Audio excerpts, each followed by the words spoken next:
I'm super excited that Kyle Wasilewski, is that how you pronounce your last name now?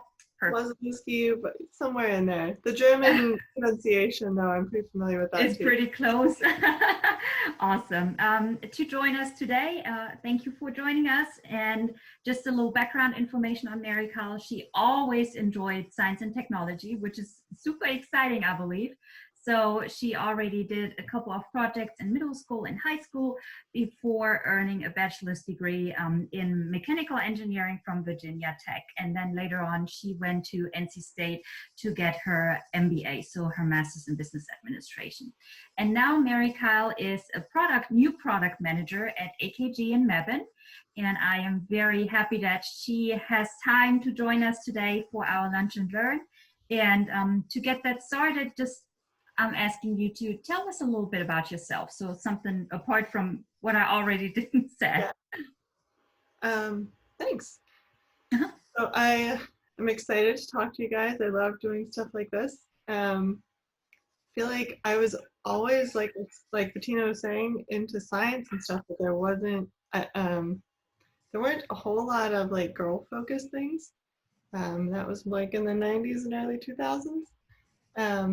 But I know when a lot of my friends were playing like soccer and stuff on Saturday mornings, I went to science camp on Saturdays. So good choices you're making so far. Doing very practical stuff like this. So well done. Awesome. So how did you get your start in your career? Well, like I said, I've always had interest in that. In science, though, I didn't always love math. I got some bad grades in math in my time. But despite that, and people always say, oh, engineers must be good at math. It's like, I mean, I'm okay at it. I'm above average maybe now because I continued to study it. But you have to like find motivation, I guess. So anyway, so then I went to Virginia Tech planning to study chemistry and ended up deciding I really like physics, but I like solving problems rather than just studying the science. And engineering is really all about solving problems. So I spent a little bit of time, I thought I wanted to do laboratory research, so I spent one summer doing that and realized I didn't like that very much. So again, went back to focus on engineering and more like solving problems in more real world applications where laboratory is a little bit more theoretical and research. So then when I finished my bachelor's degree, I knew I loved engineering, but I didn't want to just sit in front of a computer all the time and just only communicate with a computer. I wanted to work with people. So I found a job at AKG here in Mebane. It was half sort of sales and working with people, and half, hi, there's a and so half engineering and then half more of a sales role. So I was able to use my engineering to help people communicate between technical and non-technical people. Awesome. What do you think are the biggest misperceptions that women have about your industry? I think so. I work at a manufacturing plant, but technically now I'm in the marketing department. So there are a lot of jobs in manufacturing that don't necessarily involve like moving around heavy things. And even if you are in the manufacturing plant and doing manufacturing, a lot of that now, I mean, I would have thought of it as like dirty things that, you have to be like super strong to move around or whatever. There's not as much of that. It's more understanding how to work the machines. So I think that is a lot more interesting to me, and I wish I had known that when I was in high school. Yeah, I remember when I started working in this field that people told me the perception is always manufacturing is dark, dirty, and dangerous. Yes. And if you go into one of the modern plants today, it does not look like that at all. It's really very different from what maybe our parents thought. exactly. What are some of the main challenges for women in your male-dominated area? Um, so the good news is a lot of what used to be a lot harder when my mom graduated college and was in engineering and technical fields, she works in Mm-hmm. construction, um, is better now. The biggest thing that I run into is that managers and people who hire, they tend to trust people who remind them of themselves. And the easiest way to make that decision is if they look like you. And so I don't look like any of the vice presidents at our Mm-hmm. company. But I think if you can talk with people, then there's still a way to develop a relationship and show how you have things in common and how they should trust you to become more um, either get hired in the first place or move up in leadership. Mm-hmm. Did you ever feel uncomfortable around all these men? I I don't necessarily feel uncomfortable. I Mm-hmm. sometimes I feel a little bit left out, because they're all friends. They uh, go like snowboarding together, but occasionally they'll invite me and I'll go snowboarding. Um, but I've always, oh goodness, since middle school and high school for sure, a lot of my interests ended up putting me in an environment where I was surrounded by guys, and it just became completely normal for me. So Mm-hmm. now it's almost weird when I'm in a room full of women. Yeah, and that comes with its own challenges too. Right, right. Yeah. So do we have any questions yet?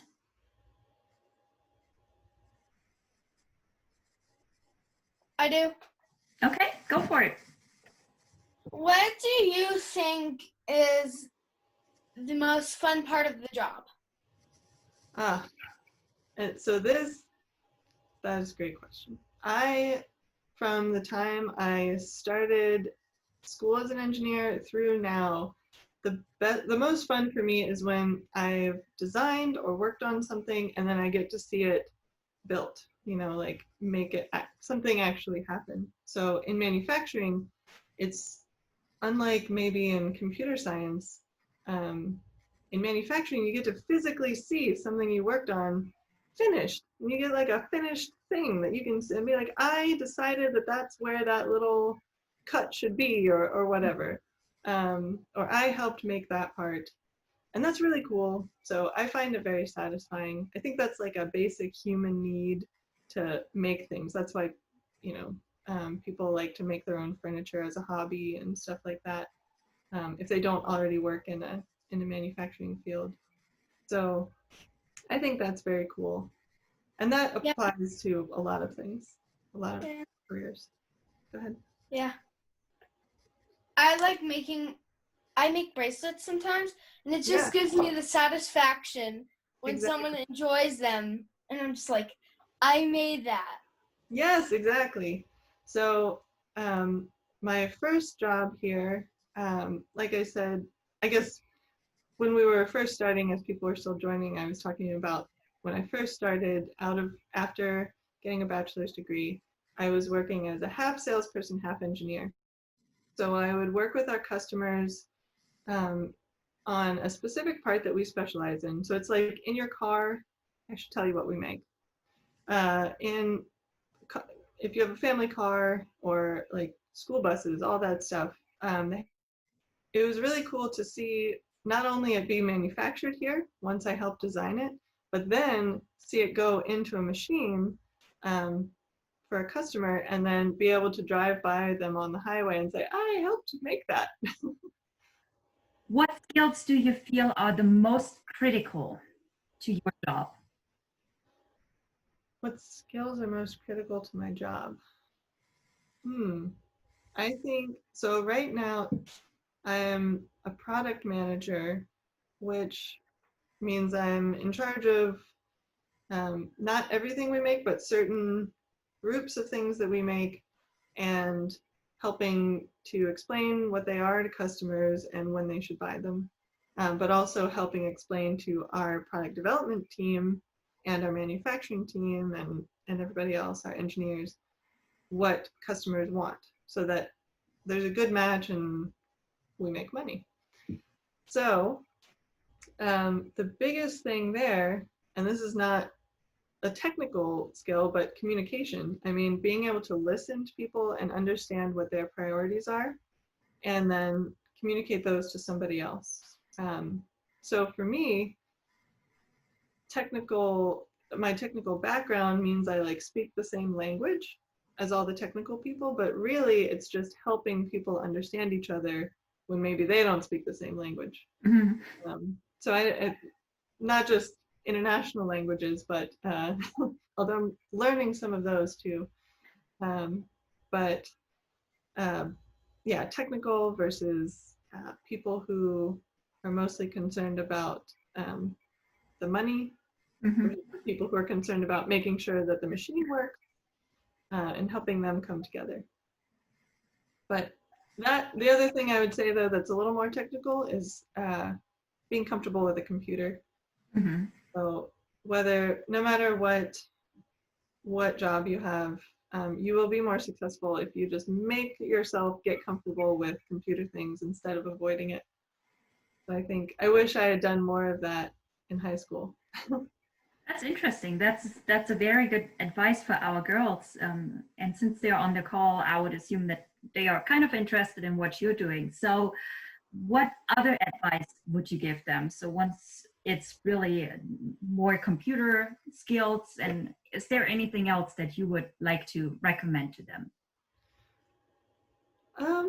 So I will say my biggest regret from like in life is that I didn't get into computer programming or join the robotics team at my high school. We had one, and one of my friends really tried to get me to join it, and I was like, no, I don't know anything about computers. It's not for me. And then I went to college and got into engineering, and we had one required computer programming class, and it turns out I'm really good at it. But it was too late. It's never totally too late, but I was pretty committed to mechanical engineering at that point. But I wish I had tried that sooner. It was interesting, and there's so many opportunities for careers in all kinds of fields. Whether you want to do graphic design or machining in a manufacturing plant, like the more comfortable you are with computers, and especially either computer programs like you normally use or the programming that goes into them, like kind of behind the scenes, the better. So I wish I had done more of that. I do, honestly, I really enjoy programming now that once I learned how to do it, it's actually kind of fun. And it has that same element where if you're working on, say, a program just to tell you what day it is or something, you can write a little computer program that does that. It's very satisfying to make it work and then see it actually work, where like you click this button and then this does what it's supposed to do. Awesome. Yeah. All right. So do you think there are any significant barriers for female leadership? I mean, the same thing I was saying earlier, where leaders and managers have a tendency to want to promote people who remind them of themselves. And so that can be a little bit hard to navigate, and it's not an official policy. It's sort of like something people do in the back of their minds. So that makes it really hard to navigate. But if you take control of the situation yourself, and find somebody who has qualities that you want to have as you develop as a leader, then try to at least pay attention to what they do, and if it's an organization where you can actually talk to them, then try and maybe ask their advice on something one day. And people like to have their opinion asked, so Mhm. they're very flattered when you ask them for help most of the time, as long as it's not a lot of work. That's a good networking tip. Uh-huh. So you can ask people who you think are good leaders, and then you build that relationship, and uh, and you can take control yourself instead of just letting yourself be a victim of a little bit of implicit bias. Right. But yeah, ideally, I recommend people with good communication skills, because again, that's the hardest thing to learn. Mhm. And it's really Um, that's awesome. Is there anybody? I mean, is it alright if I ask? Is anybody else working on? I mean, I don't work in computer programming, but I love it. So, is anybody else working on stuff like that?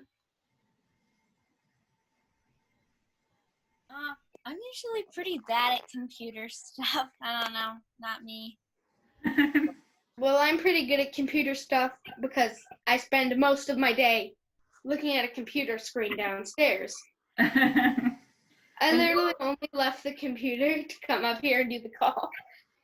I was saying earlier, like I was really pretty bad at math as a as a student, and now I have 2 degrees, one in engineering and one in business, which most people think of as very math based. So I just powered through those things that were hard and learned enough so that I could do the other stuff that I was good at. Mhm. So yeah, so you don't have to be great with computers, but just like make yourself get comfortable at least. Yeah, Right. I'll work on that. Thanks. Sorry, what was that? I couldn't hear you. Oh, I just said, yeah, I probably should work on getting more used to computer stuff. Mhm. Yeah. So what are you interested in? Me? Yes. Oh, I don't know. I'm kind of wish-washy. um, yeah, I really don't know. That's why I wanted to do this camp, just to get a few things, I guess, you know? That's awesome. Did you have that too, Mary Kyle, at some point in your life that you were like, I don't really know what to do? Oh yes, many times. I mean, I knew there were a handful of things that I enjoyed, because I also minored in French. Like I love, that's totally unrelated to everything else that I do, um, but it's interesting, and yeah. So there have been times when I was more, I'm trying to think, more focused, and times when I was like, I'm just gonna quit. I'm out. I can't do this anymore. Right. So I think I know I did change my major at one point. I started out in engineering, and then I wanted to do biochemistry, and then I did the summer where I did research. I had always been like, I want to do laboratory research. Turns out I didn't like that, so then I was like, well, now what do I do? Um, so for me, it was a balance of continuing to study things that I thought were interesting, Mhm. and things that I knew would get me a job at some point of some type when I graduated. And thankfully, that turned into mechanical engineering, which is a good way to get a job, in a lot of different fields. Absolutely. So I think, Isabella, if you are not quite sure what to do in your future, that's totally normal. I think, Oh yeah.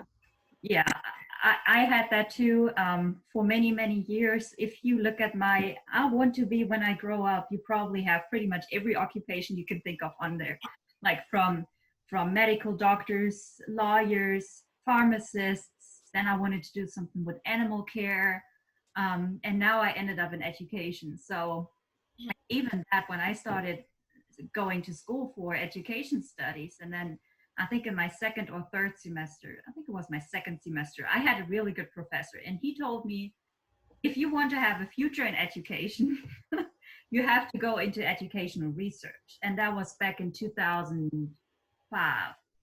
So I believe, yes. So that's what I did. And I worked in educational research for 10 years. So it's definitely something different. But yeah, it's, you can be undecided for a pretty long time, and then somehow your pathway will just magically appear and you will see where to go. Well, that's good to know. Yeah. And if you ask your mom or your dad or aunts and uncles and grandmas, they will probably tell you exactly the same, that for a long time they didn't know what to do. Yeah. Yeah. But it's really good that you take these chances and look into different careers. And I think that's very important, that you have that awareness for what's actually out there for you. And then you can decide, based upon that. And I think, like what Mary Kyle said, I think that was very inspiring. Just trying something and you find out, hey, that's really not what I want to do. Yeah. It's about finding what you want to do, but also what you don't want to do. Right. Yeah. Do you have any women that inspire you? Oh, yes, lots, so many. But so I mean, my mom certainly makes the top of that list because she made it seem totally normal for me growing up to be in engineering, science sort of stuff. And it wasn't until I was like in college that I realized like this is unusual. Mm-hmm. Okay. So that was nice. But then honestly, there's so many. But basically any female who is trying something that's a little bit uncomfortable for them. So like if you guys are here and you're a little bit uncomfortable learning about this stuff, you don't feel like you're like you know enough, but you're still trying it anyway, then you're inspiring me. Keep doing that. So yeah, because that's how you grow, and that's how we make little changes in what is normal, you know. Did you have a mentor? So you talked about your mom, but was there anybody else that really guided you through that path? I've had a few, no one set mentor here, but I've had a few people who I sort of think of as my unofficial mentors. Mm-hmm. And those were like my first boss in my first job out of college. I would say I learned a lot from him because I had an engineering degree, but I was doing a sales job. Mm-hmm. Those are not the same sort of training things that you have to learn. So I learned a lot about business from him. Mm-hmm. That was awesome. And then I've had a few people within AKG here who have helped me pursue more training or more like new challenges in my role here that have been really helpful. So several of my either managers or even like the VP level, vice presidents of the company who agreed to let me try something that was outside of my job description. That was great. Our let's see, in Germany. So the company I work for is headquartered in Germany, and then I work at the North American sort of like sub headquarters. So there are a few people in Germany who I've managed to develop a relationship with them, and that's been really interesting because there are little cultural differences, but I can learn like how that part of the business works too. And they've helped me learn how to navigate conversations with people who, again, they literally don't speak the same language because they're German, but their English is good. We speak in English. German is good too. Oh, danke. But the way that they like to get information is different. And so I've had people who have helped me learn how to give information to people who like to hear it differently than the average American. So that's been good too. So really a lot of sort of little mentors along the way. Where can we find you on a Saturday morning? Oh, that's a more fun question.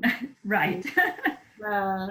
I probably riding my bike, depending on the weather, or just like sitting on my couch reading and eating like a scone or a pastry or something with some coffee. Uh-huh. Probably. That's what I prefer. The riding a bike is good exercise. So one of those things. So that's your balance to the job, riding Yeah. a bike. Yeah. That's awesome. Oh, I have a question. Okay. What do you like to do to de-stress from a stressful day of work? Great question. Like I said, the exercising, even if, like something fun, something that fun enough that you want to do it, and it's not like, oh, I have to go exercise. But also, I have been doing since COVID started. Some of my friends and I, every Monday night, we watch a TV show on Netflix together and do like a Netflix hangout. That is like the best part of my week. My stress levels go way down. It's great. So we just chat about this TV show and I can just forget all of the other stuff. It's great. So if there are none, thank you so much for your time, Mary Kyle. I want to be respectful of your time so you still have a little bit of time to eat something for your lunch break. Thank you for joining us, for sharing your story with us today. It was really inspiring, and yeah, all the best for you, and keep going, keep doing what you're doing, and yeah, keep representing us females in manufacturing. Yeah, thanks. And if you think of questions, feel free to give them to Bettina to send to me later. I'm happy to. Awesome.